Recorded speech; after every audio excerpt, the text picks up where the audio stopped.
r/nosleep. Posted by u/not_necessarily.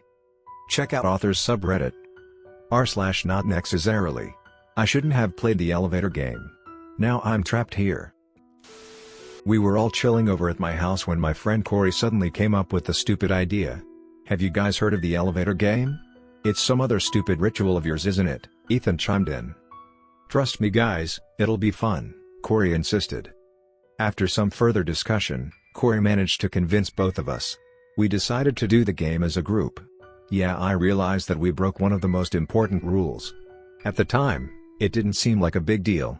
We had also found the perfect place to do the ritual. There was an old hotel building we'd meet up at to do the ritual. The building was exactly 10 stories and it also had one elevator. It was like the building was built for the ritual, as Cory had said. I assume most of you guys know what the ritual is, but if you have no idea what we were talking about, you can read more about it here. The plan was simple. Wait until our parents were asleep, get out the back door and meet at the hotel. Everyone was expected to arrive by 12 a.m., then we would do the ritual and go back home. It was easier said than done. I rolled and rolled around in bed listening to the howling wind. It was raining heavily. I texted on our group chat to call it off, but Cory was adamant on doing it tonight. I sighed and checked my watch. 11:33. I slowly tiptoed out of my room and stood outside my parents' room. I put my ears against the door and heard them both snoring rhythmically. They were fast asleep. I went back to my room and started making preparations. I put on my hoodie and grabbed my phone. I checked the battery. 74%. That was more than enough to last me through the night. I slowly tiptoed out to the back door and exited carefully. I snuck up to the front door wearing just my socks and then got my joggers and wore them quickly. The night was dark and enveloping. Chills ran up my spine and I got extreme anxiety. I felt vulnerable and unsafe being outside at this hour. I quickly went back inside the house and grabbed a small knife from the chicken and pocketed it. If someone jumped me, at least I'd have something to defend myself with. I also grabbed a separate flashlight from the garage, not wanting to rely on my phone's flashlight. Finally I walked outside and started running down the street. My heart thumped against my chest and I shivered from the cold breeze. The night was cloudy and extremely dark. The dim street lamps were my only guide. Luckily I came across no one and made it to the hotel safely. Thinking back, that in itself was such a stupid risk I had taken. It would have cost me nothing to not have done this stupid ritual. Sure enough, Cory and Ethan were both there waiting for me. Thought you had pussied out, Cory said with a smirk. Before I could reply back, however, he started to walk towards the hotel and get inside. As we'd expected, the reception lady gave us a questioning stare. Cory started walking towards her to make up some excuse for coming to the hotel at this hour, but Ethan held him back and gave him a just get on with it look. We continued moving past the receptionist to the elevators. There were 2 old elevators. I made a note of which elevator we were taking and stepped in, followed by Cory and Ethan. Cory pressed the button in the 426-210-5 order and the elevator started ascending. My heart was pounding in my chest and I got that feeling of dread in my stomach. Every instinct screamed at me to get out of the elevator, but I stayed glued there. The elevator moved pretty slowly and creaked like it was about to fall down. Judging from the looks on Cory and Ethan's faces, they felt the same way as me. Both looked nervous and pale under the dim lighting of the elevator. No one talked and we waited silently for the elevator to finish on the 5th floor. You think it's worked? Ethan spoke in a stutter. He was clearly nervous. Cory gave him a slow nod as the elevator stopped on the 5th floor. I was about to say something but was cut short when a woman walked into the elevator. She was wearing a black coat and was very tall. My heart immediately started to beat faster as I realized that the ritual was going exactly as it was supposed to. Looking over at Cory and Ethan, they were equally petrified. Cory pressed the button for the 1st floor and the elevator started ascending instead. My fear reached a fever pitch and I nearly lost my balance as the elevator flew upwards. I could feel the mysterious woman staring at me. It made my skin crawl. I desperately wanted to run away from the elevator as soon as it got to the 10th floor. "Where are you guys going?" the woman asked in a sweet but artificial voice. It sounded like she was trying to imitate a human voice. Ethan and I looked at Cory and he shook his head, signaling for us to ignore her. "Where are you guys going?" she prompted again. "Where are you guys going?" Her voice grew more and more frenzied and demonic. My heart was thudding in my chest and I started to feel lightheaded. Then the woman touched my shoulder. Her grip was cold. It sent a freezing cold through my whole body and my veins turned to ice. It felt worse than pain itself. I let out a yelp just as the doors opened for the 10th floor. Cory, Ethan and I ran. The hallway was dark and endless. It still looked like we were in the hotel, just that all the lights were turned off. We all huddled together in the dark hallway, our ragged breaths being the only sound. "Let's get out," Ethan said. He was clearly the most disturbed out of all of us. We heard a low growl coming from the other end of the hallway. We didn't need to be told twice and we started running right back towards the elevator. The elevator doors were open and welcoming. We ran and ran but never got closer to the elevator. It was like we were on a treadmill. The elevator doors then started closing and we ran even faster. Cory and Ethan just made it to the elevator and went inside before the doors shut. The last thing I saw was their worried and scared faces as the doors shut right on me as I was left in this hellish world. I pressed the elevator button again and again but it didn't work anymore. I instinctively reached for my phone to message them and ask them for help, but my messaging didn't work. Surprisingly, my mobile data seemed to work only on some apps. I can access anything as long as I only view it. I can still look through social media, it just doesn't even allow me to like posts. I found this subreddit after hours of searching and it looks like I can post here. r/Nosleep, you are my last hope. I banged and abused the elevator doors but they wouldn't budge open. This was my 5th try in 2 hours of trying to get the elevator doors to open.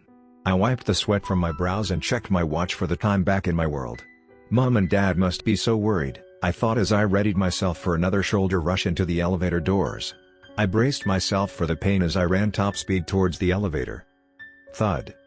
I bounced right back off the elevator doors as pain exploded in my shoulder. Even holding it for 5 minutes, a dull throb of pain still lingered, warning me not to do it again. At this rate I would break my shoulder bone. I glanced out the hotel window and stared at the purplish-reddish sky for the 5th time today. It was like someone had poured in mixed red and purple water paints together and then left them to blend. A red plus sign was burned right in the middle of it. It was an angry red color and took place of the sun in this world. I took my phone out of my pocket and checked the battery. Still 72%. My phone battery was either not running out here or it was running out at a very slow rate. Things work differently in this world. Even my mobile data worked, just a bit differently. I also found that my phone camera always captured a black image and never took photos. My torch also seemed to have a never-ending battery. Even my own body worked differently. I didn't get hungry or thirsty and nor did I feel the urge to go to the toilet. It was like everything was infinite in this world. Whatever state I came in, I would stay in that state until I got out. I scrolled through the helpful comments you guys gave me on my last post and decided to do something productive for once rather than launching myself at the elevator doors. It was time to hunt for resources and try to explore these rooms in the hallway. I cautiously moved down the hallway and examined each of the doors leading to rooms. I picked the first one to my left and reached for the doorknob. As soon as I touched the doorknob, I noticed it was freezing cold. I quickly pulled my hand away in shock. The cold lingered on my fingers. I put my ears as close as I could to the door and heard whispers. They were loud enough for me to hear but were still very faint, thus I couldn't understand them. I got a bad feeling from that door and so I left it. The whispers lingered in my head for a short time. I switched on my torch again so I could see in the dark hallway. The only light in the hallway was from the sky outside and even that could barely penetrate the darkness. The darkness was thicker here, my torch could barely light up the path. It was like using a torch in the fog, not very effective. Still it couldn't compare to the very end of the hallway. The end of the hallway was deep black. I couldn't see what was there and even my torch couldn't illuminate it. When I walked there the temperature dropped the further I went. My instincts kept on telling me to go back. I couldn't make it 10 steps into the end of the hallway. Whatever was at the end of the darkness, it wasn't nice. I moved to the second door on the left and reached for that doorknob. Suddenly the door creaked open inwards before I even touched the knob. I strained my eyes to see through the tiny crack of the door but all I saw was a normal hotel room. The lights were on as well. It was quite welcoming. I was about to step in when I heard very faint breathing on the other side of the door. I jerked away and closed the door quickly. I immediately felt unsafe knowing that even if I had things to barricade the door with, I couldn't, because it opened inwards. I moved to the third door on the left instead and once again reached for the doorknob when I realized it didn't have a doorknob. The place of the doorknob was a small plus sign-shaped hole. I bent over and tried to see through the hole. I saw a normal well-lit hotel room once again. This room seemed fine and I couldn't even hear any breathing but I didn't want to risk it. I left the room alone and walked back to the start of the hallway. It was time to try the rooms on the right side. The first room on the right had a red door. It was unique compared to all the other dull wooden doors. The door had engravings of weird animals and monsters on it. The door gave me bad feelings and so I left it alone.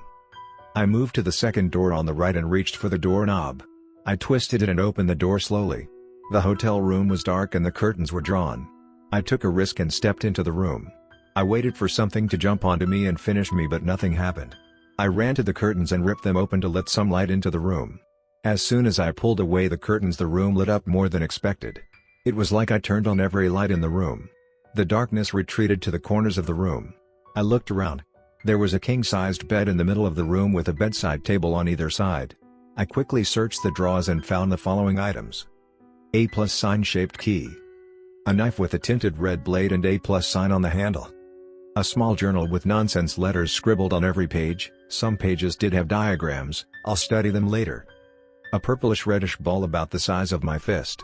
It was firm but also soft in texture. The rest of the room was pretty barren. I suddenly got an idea. I placed all the items I found in one of the drawers and decided to make this room somewhat of a base for me. It seemed to be a normal room and it had a door I could barricade with the furniture. It was much safer than being out in the hallway. I grabbed the red knife I found and took it with me to explore the remaining 2 rooms left on the right side of the hallway. I felt secure with it and it definitely felt like a weapon intended to be used in this world. The other knife I brought with me from home didn't seem to be able to cut anything here apart from myself. I moved to the third door on the right and heard talking on the other side of the door. They were speaking some weird language that I can't even transcribe. The syllables are very different to what we speak and I don't think a human can even recreate those sounds. There were 2 voices and they were arguing, judging on the tones of their voices. The conversation played out again and again.